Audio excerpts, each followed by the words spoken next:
ng 8 Init si bakla. Paano siya magka-cancel? SSM guard nag-ooperate tapos nakahasta eh. Ay, ibig sabihin, ang sabi ko kasi kanina, Kung ikaw yung boy, anong aanin mo niyan? Paano mo i-handle situation niyan? Pag ikaw yung manager. Ganyan lang din, ngiti-ngiti. Ngayon po, close po yung store namin. Resume po kami Di yung pwede murahin yan? Hindi. Kung ina mo, burger lang yan ha. Paano siya magka-cancel? SSM guard nag-ooperate tapos nakahasta eh. Hindi niya rin kasi magawa kasi may camera. Hindi, bawal yan. Customer is always right eh. Ganun ba yun? Ganun kadali yun? Ngayon po, close po yung store namin. Resume po kami ng 1 p.m. Thank you po. Ba't kasi pinapalag i-cancel na nga? Siyempre, gutom na, init sa 8 pesos. SSM guard nag-ooperate tapos nakahasta eh. Ay, ibig sabihin, sabi ko Bakla kasi. Gusto ng 8 pesos. Hindi, kung ako dyan, doon sa manager, ano ko yan, i-isolate ko yan si bakla. Gagawin mo. Bigyan ko sa likod backstage ng sa stockroom ng lutuan ko ng tombstone. Saan niya lalamunin yun? Eh di labas niya na lang. Eh kasi habang nag-i-skandalo siya dyan, ma-alerto yung ibang tao. Oo nga, gaganin yung iba dyan. Diba? Sir, tambakan mo na lang ng isang tombstone. oo, para matahimik na. Eh, kasi yan eh. Magkakaroon ng dyan eh. Kudeta eh. Dahil sa hamburger eh. Mag-aaklas yung mga tao dyan. Kakaltas sa'yo yung niyan. Yung tombstone niyan. Hindi, report mo sa management na I have to deal with this situation. So, kaysa malaki yung natin, Yung sira. oo, malaki yung abono natin, hindi tombstone mo na lang si bakla.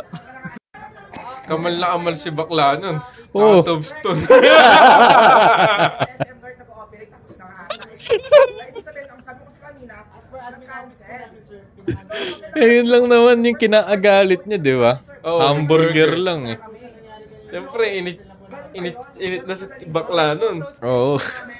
Tombstone siya, buta. Ano kaya 8 peso burger na yun? Yung Classic lang? 3-pointer ata. Gago, 3-pointer kasi. Ba't kaya na kinatop? O baka Lebron lang yun. 3-pointer yun. O kaya yung classic. Classic lang yun. Tapos mabubulok na yung tinapay kaya ini 8 pesos. Uy, paninira. Hush. Hindi naman sa term na nabubulok. Baka malapit na ma-expire Oo, yung kaya mga pinopromo nila. ingredients. Pino-pull out na. Oo. Kasi baka naman may sense din yung sinasabi ni Pakla na talagang may karapatan siya magalit. Bottom line kasi niyan, pumila siya. Tapos Oo. nung siya na, Nag-cancel. nag-cancel.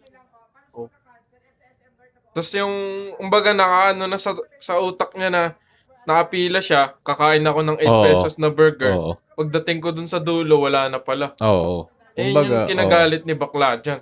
Kumbaga, hindi naman siya magagalit kundi mangyayari yun, di ba? Oo. Parang sagad. Kaya maganda niyan, tampakan mo ng tombstone. Hindi, dali niya sa likod, tas lutuan niya ng tombstone. Oo. Nakapasok pa sa Oo. bakla sa loob. Kasi mag-aaklas yung mga tao dyan eh. Magbe-welga lahat dyan eh. Pag in-starteran ni bakla yan. Oh, tignan mo yung mga tao, nagtitinginan na. Tapos ma-alerto yung iba. Oh, bumila nga kami dito eh. 8 pesos yan. Oh, di lalong nadihado si Izarks. si manager. Sure, magkano laman Gcash, bakla? Wala yan. Sure, sandaan na lang.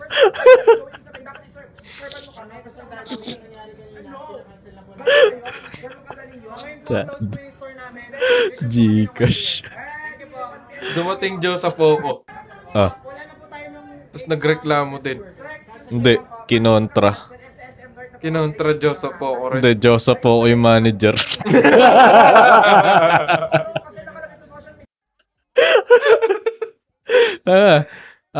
Tataluin siya ni nun. Joseph po. Tapos dumating din Diego. Tatlo na. Sarap manood nun. Tatlong Malajego na. Nag-away-away. Logic mo nun. Tapos gumatong si Aura. Puro bakla na. Hindi yan. Bottom line dyan, kung hindi nag-cancel, di magagalit si bakla. Yun lang. Di naman masama ginawa ni bakla dyan. Kumbaga, hush. Uy. Gago ka.